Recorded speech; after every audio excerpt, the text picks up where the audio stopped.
Easy to learn. Hi everybody, আমার নাম নিটোল। যেমনটা এর আগের লেসনে বলেছিলাম, আজকের লেসনে আমরা ক্লাসিফিকেশন অফ ল পড়ব। আশা করি আপনাদের কাছে বিষয়টা অনেক সহজই লাগবে। আসুন আমরা দেখে নেই ক্লাসিফিকেশন অফ লটা। লকে প্রথমত দুই ভাগে ভাগ করা যায়, ডোমেস্টিক এবং ইন্টারন্যাশনাল। আসলে যদি কোনো ডেসপোট অ্যারেস্ট করে টেরিটরির ভিতরে, নির্দিষ্ট টেরিটরির ভিতরে, তাহলে যে ল গুলো ইউজ করা হয় তাকে আমরা ডোমেস্টিক ল বলি। অর্থাৎ আমরা জানি প্রতিটি স্বাধীন রাষ্ট্রের একটি নির্দিষ্ট ভূখণ্ড রয়েছে, সেই ভূখণ্ডের মাঝে যে আইন বলবৎ থাকে তাকে আমরা ডোমেস্টিক ল বলবো। আর ইন্টারন্যাশনালি কোনো ডেসপোট অ্যারেস্ট করলে সেটা মীমাংসা করার জন্য যে আইনের সহায়তা আমরা নিই তাকে বলা হয় ইন্টারন্যাশনাল ল। যেমন ধরুন এক দেশের সাথে আরেক দেশের, যেমন কিছুদিন আগে বাংলাদেশ ভারতের বিরুদ্ধে মামলা করেছিল এবং সেই মামলায় বাংলাদেশ সমুদ্র সীমা জয় করেছিল, আমরা সবাই জানি। সেটা ছিল ইন্টারন্যাশনাল লর আন্ডারে মামলা করা হয়েছিল। এবার আমরা আসি ডোমেস্টিক লকে আবার দুই ভাগে ভাগ করা যায়, পাবলিক ল এবং প্রাইভেট ল। পাবলিক লর ক্ষেত্রে হয়, আমরা সাধারণত জানি প্রতিটা মামলার দুটো অংশ থাকে, অর্থাৎ দুটো পক্ষ থাকে। আমরা এক পক্ষকে বলবো প্লেইন্টিফ এবং আরেক পক্ষকে বলবো ডিফেন্ডেন্ট, যদি সেটা সিভিল মামলা হয়। আর ক্রিমিনাল মামলার ক্ষেত্রে এক পক্ষকে বলা হয় প্রসিকিউটর এবং অন্য পক্ষকে বলা হয় ডিফেন্ডেন্ট। তো এই ক্ষেত্রে, এই পাবলিক লর ক্ষেত্রে সাধারণত দেখা যায় যে এক পক্ষ থাকে স্টেট এবং অন্য পক্ষ থাকে সিটিজেন। এটা অ্যাকচুয়ালি দেশের কোন নাগরিকের বিরুদ্ধে যদি রাষ্ট্র মামলা করে, সেই ক্ষেত্রে এটা পাবলিক লর আন্ডারে সে মামলা পরিচালনা করা হবে। যদি কোনো নাগরিক রাষ্ট্রের বিরুদ্ধে মামলা করে, সেটাও পাবলিক লর আন্ডারে বিচার করা হবে।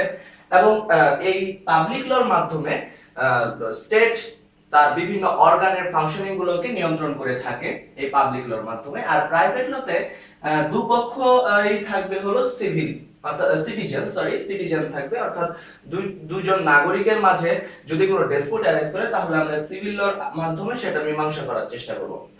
আর এদিকে ইন্টারন্যাশনাল লর দিকে যদি তাকাই, সেখানেও পাবলিক ইন্টারন্যাশনাল ল এবং private international law.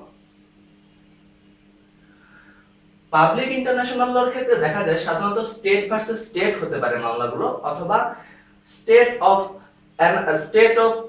One state versus citizen of another state হতে পারে। অর্থাৎ রাষ্ট্র এক রাষ্ট্রের বিরুদ্ধে অন্য রাষ্ট্র মামলা করতে পারে, অথবা এক রাষ্ট্র অন্য রাষ্ট্রের কোনো এক নাগরিকের বিরুদ্ধে মামলা করতে পারে।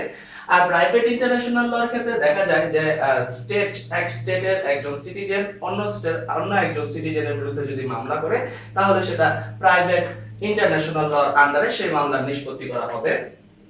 এবার যদি আমরা চলে আসি পাবলিক লতে, পাবলিক ল আবার দুই প্রকার, ক্রিমিনাল এবং সিভিল।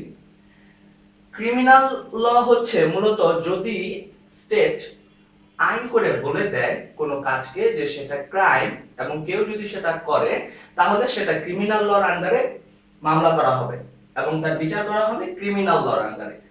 আর যদি আমরা তাকাই সিভিল লর দিকে, civil law actually rights and liability নিয়ে ডিল করে। অর্থাৎ আমার কি রাইটস এবং আমার কি লায়াবিলিটি, সেটা নিয়ে কথা বলে আমাদের এই সিভিল ল। অর্থাৎ আমার রাইটস যদি ব্যাহত হয়, এই সিভিল লর আন্ডারে আমি মামলা করে আমি আমার রাইটস ফিরে পেতে পারি।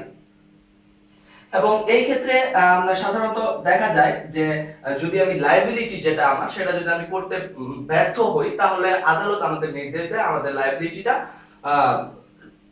সম্পাদন করার জন্য। আর এদিকে যদি আমরা তাকাই প্রাইভেট সিভিল লতে সাধারণত প্রপার্টি বা রাইটস নিয়ে যদি কোনো ডিসপুট অ্যারাইজ করে একই কান্ট্রির দুইজন সিটিজেনের মাঝখানে, তাহলে এই সিভিল লর আন্ডারে মামলা করবে। আর এই ক্রিমিনাল লর এই সিভিল ল আর প্রাইভেট লর সিভিল লর মধ্যে পার্থক্য হচ্ছে এখানে এক পক্ষ থাকবে স্টেট আর এক পক্ষ থাকবে সিটিজেন। আর এই সিভিল লতে, অর্থাৎ প্রাইভেট সিভিল ল যে, সেই প্রাইভেট সিভিল লতে দুপক্ষই থাকবে সিটিজেন। এবার যদি আমরা পাবলিক ইন্টারন্যাশনাল লতে দিকে তাকাই, তাহলে দেখা যাবে ক্রিমিনাল এবং সিভিল দুটো পার্ট আছে। যখন কোন রাষ্ট্রের বিরুদ্ধে মামলা করবে, তখন আমরা সেটাকে ক্রিমিনাল ল বলবো। আর যখন একটা রাষ্ট্র অন্য একটা রাষ্ট্রের সিটিজেনের বিরুদ্ধে মামলা করবে তখন আমরা সিভিল ল বলবো। আর প্রাইভেট ইন্টারন্যাশনাল ল হচ্ছে ল এর সিভিল ল যে টার্মটা আছে সেটা হচ্ছে কোন একটা স্টেটের একজন মানুষের বিরুদ্ধে বা একজন নাগরিকের বিরুদ্ধে যদি অন্য স্টেটের একজন নাগরিক মামলা করে তখন এই ল এর আন্ডারে মামলা হবে। যেমন আমরা জানি এখন আসলে বলা হয় যোগাযোগ প্রযুক্তি এতই বৃদ্ধি পেয়েছে যে এখন বলা হয় গ্লোবাল ভিলেজ সারা পৃথিবীকে। ধরুন বাংলাদেশের একজন ব্যবসায়ী এ এবং বি হচ্ছে ইন্ডিয়ার একজন ব্যবসায়ী।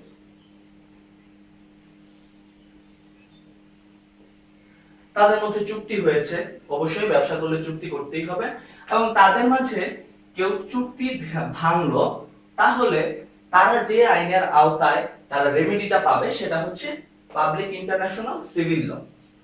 এটা ছিল প্রিন্সিপাল ক্যাটাগরিজ অফ ল। এছাড়াও আরো দুই ধরনের ল আছে, সেটা আমি আপনাদের দেখাচ্ছি।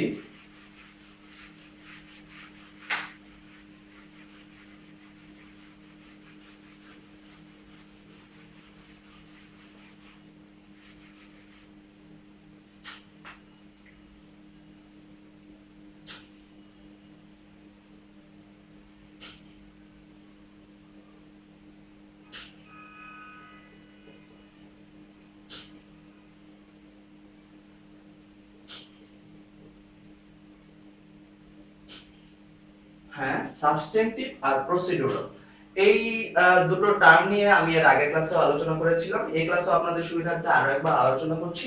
সাবস্টেন্টিভ ল এর বাংলা হচ্ছে তত্ত্বগত আইন এবং প্রসিডিউরাল ল এর বাংলা হচ্ছে পদ্ধতিগত আইন। সাবস্টেন্টিভ ল আমাদের বলে দিবে আমাদের রাইটস এন্ড লায়াবিলিটি গুলো কি কি এবং সেগুলো ব্যাহত হলে কি শাস্তি আমরা পেতে পারি বা কি রিমেডি আমরা পেতে পারি। আর প্রসিডিউরাল ল মূলত বলে দিচ্ছে যে আমাদের রাইটস এন্ড লায়াবিলিটি যদি ব্যাহত হয় বা আমাদের রাইট যদি আমরা না পাই বা আমার লায়াবিলিটি যদি আমরা সম্পাদন না করি তাহলে আমরা কোথায় যাব, কোন আদালতে যাব, কিভাবে মামলা করব, কার কাছে যাব, এই কথাগুলোই বলে দিচ্ছে আমাদের প্রসিডিউরাল ল। এই ছিল আমাদের মোটামুটি লয়ের ক্লাসিফিকেশন। আশা করি সবাই বুঝতে পেরেছেন। আর আপনাদের যে কোনো পরামর্শ আমাদের কাছে অবশ্যই জানাবেন কমেন্টের মাধ্যমে। আর নেক্সট ক্লাসে আমরা দেখার চেষ্টা করব যে hierarchy of courts, civil and criminal courts, এই হায়ারার্কিটা আমরা দেখার চেষ্টা করব। ততক্ষণ পর্যন্ত সবাই ভালো থাকবেন, ধন্যবাদ।